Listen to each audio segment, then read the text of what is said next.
trying to get the best for him.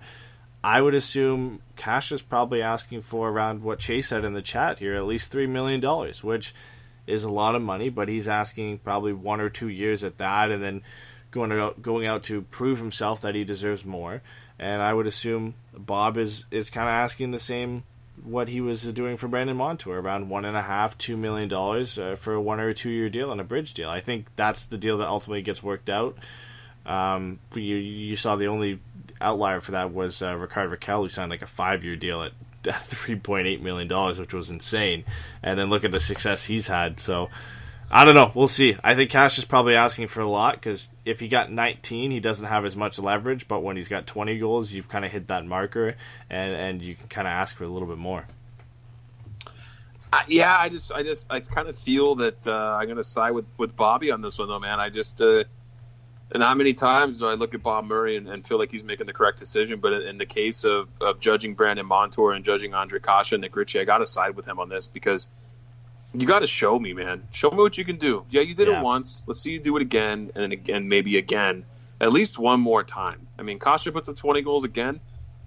I mean, then it's going to be a steal of a contract if Bobby locks him up for 3 years, right? If he gets a 3-year deal, a 4-year deal out of Ondrej Kase, takes him right up to RFA status, then that's a hell of a steal for the Ducks. But if they pay him and then they get him in long term and he doesn't perform, and it's like, okay, then Bob just wasted a bunch of money, and then I'm going to be on the bandwagon of everyone else bashing Bob for making a bad signing. So that's why at this point I feel like Kase, if he's asking for that much, and look, we don't know. I feel like a lower amount should what's appropriate for him. I mean, Patrick Eves right now is making 3.1. Andrew Cogliano is making 3.2. I think that's too much. I mean, for Ondrej Kase, he's got to prove it, man. So yeah, I don't think I would pay anything more than like 1.5 for Ondrej Kase per season. I'd give him a 2-year deal. I think the term is definitely going to be around 1 or 2 seasons. And you know, as Drew brought up in the chat, that Kase has been sitting and seeing how Rickard Rakell has outplayed how much he's getting paid. And you know he doesn't want to do that. You know, Ondrej Kase probably believes he could be a consistent 20, 25, 30 goal scorer in the National Hockey League. Otherwise, you know, he needs to believe in himself. He doesn't want to sign a 5-year deal and then be stuck in the same situation Rickard Rakell is in. I mean, Rakell's going to be 29 by the time his deal is over.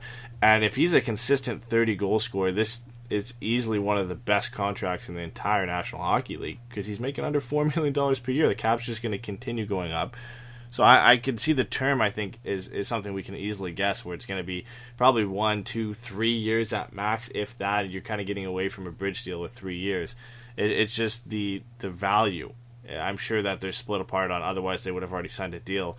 And I'm sure Cash is on the high end, around 3.5 probably, and I would assume Murray's on the low end in the kind of sense that you're at, where he says, prove it. You know, prove you can do this. Prove this wasn't, you know, you playing on a line with Adam Henrique and kind of just gelling well, and this is just one season of work. You know, he's only got that one full season. It's kind of a small sample size at this point, so I'm sure they'll get closer, but Murray said he's not afraid to go into training camp and even into the beginning of the season to get something done. He's already done it before with players I don't want to say a lot more valuable than Ondrej Kase, but Rickard Rakell and Hampus Lindholm, you know, those were guys you really want on your starting roster, and he went into the season to sign them. Yeah, it's just going to have to be a waiting game, I feel like, and the players got to play hockey at some point. They're not going to sit out a whole year, right, when they're this young. You got to show people what you're worth, and if you're holding out for a great contract, you know, coming off your ELC, you got to think about something else. So you got to consider what that's going to do to damage you moving forward. But you got to talk about Tom Wilson here for a minute, man. I have to talk about Tom Wilson on the Capitals. Tom Wilson just signed a ridiculous deal from the Capitals. He had 35 points last season. Seasons prior to that, he had 19. A season prior to that, he had 23. And then a season prior to that, he had 17. And the season prior to that, he had 10. Those are Nick Ritchie numbers minus last season. The Capitals just gave Tom Wilson $31 million over the next 6 years. He's getting paid $5.166 per season. That is unbelievable to me. Unbelievable to me how much money they're paying him right here. He's a role player. He's a good locker room guy, whatever you want to say about that. We're not in those situations, but good God, that's a lot of money. And I think that's really going to hurt people around the league when they look at this contract. talk about from benefiting from playing with Ovechkin and Backstrom. Really, I mean, he had a good playoffs. He played on the top line. I believe he played on the top line during the regular season, and now he's getting paid for it. And now he's getting paid like a top line player. So if you're gonna pay him that much money, you better keep him on that top line and at least make his numbers look somewhat decent for the amount of money you're paying him. I mean, what was his career high? Like 30-something points last year is what he 35 it was last year. Yep. Yeah, so 35 is your career high. Then at that point, they're paying you for intangibles, which I always hate. But what else are you paying the guy for? I mean, he put up 35 points. He occasionally fights. He's kind of that pest role. So maybe that, in a sense, be like an extra $500K in your contract. But a guy that career high is 35 points, like, that's what, 2.5 at most? And then people are still judging that deal. So then you add on that extra $500K for him just being kind of that role player for the team. Then he's making around 3. I don't think we would have laughed at 3. 3 by 5, making about $15-16 million. That's not bad. But then all of a sudden they come up with another $2.16 million to pay this guy. They almost double how much we think he's worth. That's going to be insane. It's going to hurt them in the long run. I don't know how many guys they really have to re-sign. They already got Karlsson re-signed.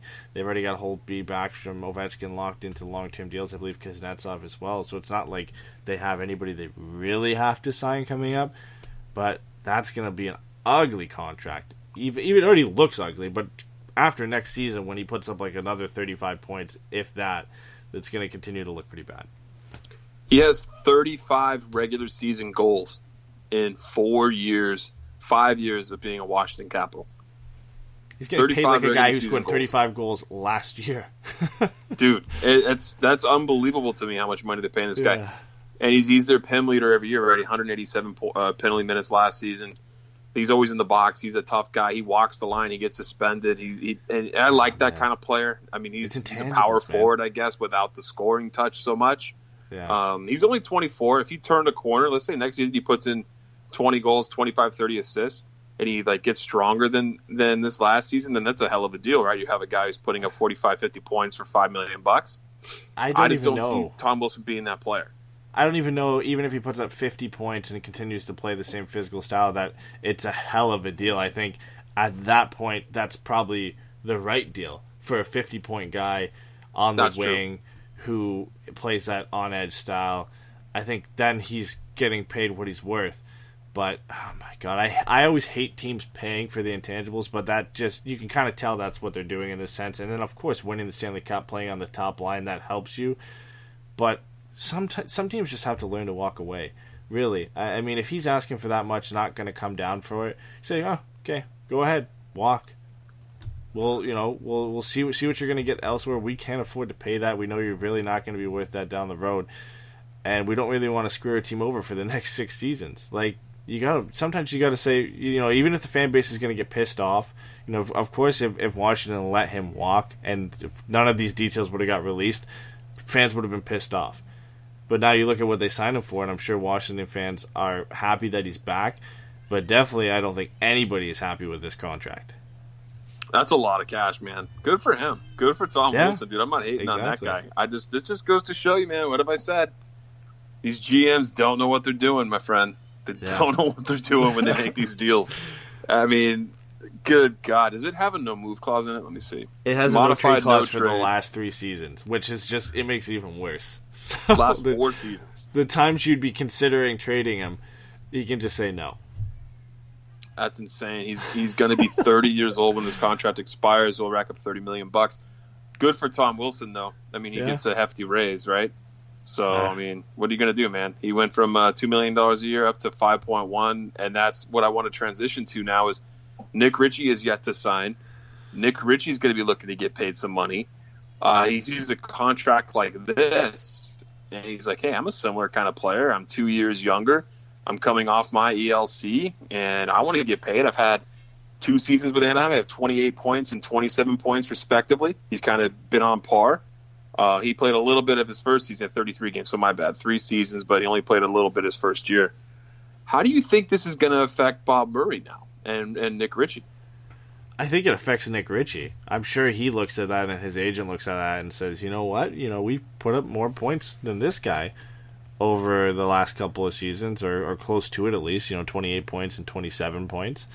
I'm sure he looks at it and says, we can get more. I don't think he'll say, give me $5 million, but I definitely think they'll think that they can get more money now because the point total is around the same, and that they might have been looking around 2.5 at the high end, maybe 1.5 on the low end, and now he sees this, and their high end kind of goes up a bit to maybe like 3.5 on a longer term deal.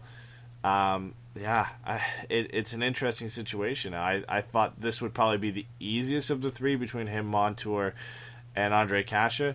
And with this signing, I think it gets a lot more difficult. I mean, the only other guy similar to him in a way, Pat Maroon signed, but he signed a team-friendly deal with St. Louis. And then the only other comparable at this point was Tom Wilson, and then he just gets paid. So you've got low end in Maroon, high end in Wilson, and Richie in the middle trying to make sense of what he's worth. And, of course, Bob is going to want to lowball again to try and fit these guys in and also re-sign John Gibson. So I don't know, man. This is going to be tough. I think if anyone goes the distance, it's probably this one.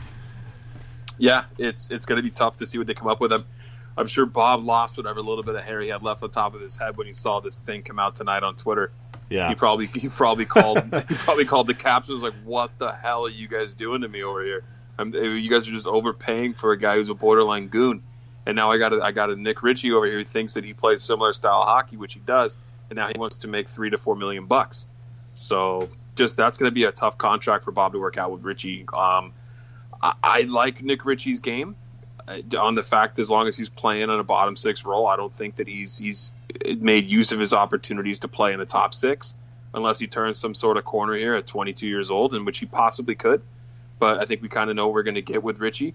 And he's just not the same player from an AHL perspective transitioning to NHL. He's not able to run the league the way he was when he was with the Gulls. So I don't know if I'm going to pay him big bucks. I feel like he's got to slot in a little bit lower and take a smaller deal and see what he's able to become. And that's kind of what's been the story we've been saying. That's what we kind of looked at with Brandon Montour. It's what we looked at Ondrej Kase. Now we're saying it about Nick Ritchie. I mean, these guys want to get paid, but I don't have the resume to fulfill that, I feel.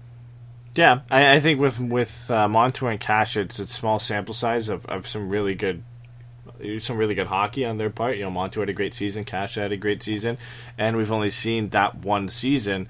And now for them, you say, I want to sign a 2-year deal to prove that I'm worth more. For Nick Ritchie, for me, it's almost he's had 2 underwhelming seasons where he was drafted 10th overall. We've expected so much out of him. And now he's signing a deal to almost prove that he can get somewhere close to what we expected from him. It's on the opposite end of the spectrum when you're comparing him to Kase and Montour. So I think he signs a shorter-term deal again, just the same, but in hoping that he can get even somewhat close to the lofty expectations. I mean, when you get drafted 10th overall, you're expected to be a top 6 guy, probably a 20-goal scorer when you looked at his resume coming out of the OHL, and he's got nowhere close to that. I think if he gets drafted in the later rounds, we're not even caring about his production. We're probably happy with it because, 28, 27 points for a guy who's like a third or fourth line guy the way he plays, that's not bad. I mean, Caps fans love Tom Wilson. But Tom Wilson wasn't a 10th overall pick. So I think that's, right. Again, I've said this multiple times, but I think that's what hurts Nick Ritchie is we expected so much for him with the high draft pick, and you look at all the other guys who you could have got drafting, if you drafted somebody else instead of him. Dylan Larkin's always the one I touch on because it was kind of 5 picks right after him. When you look at Larkin putting up a 60-point season last year. So that's the tough thing, I think, for Nick Ritchie is without that 10th overall pick status, he's a decent player. Well, let's talk about another extension the Ducks made a couple weeks ago. Adam Henrique gets paid. He's coming back to Anaheim long term, which is I feel is a kind of indicative as to what the status of Ryan Kessler is. I know that everyone around the Ducks organization is very mum about how Ryan Kessler is progressing with his injury and his rehabilitation, and if he's going to come back and play after all the news we heard from Elliot Friedman.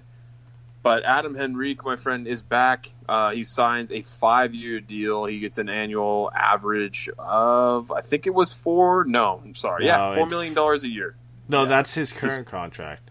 And then he gets paid I screwed that up. He gets paid 5.85. Yeah. My bad. Thanks for the correction there. He's still got another year on his deal. Yeah. And that was the kicker on it, is that he didn't even need to be signed, but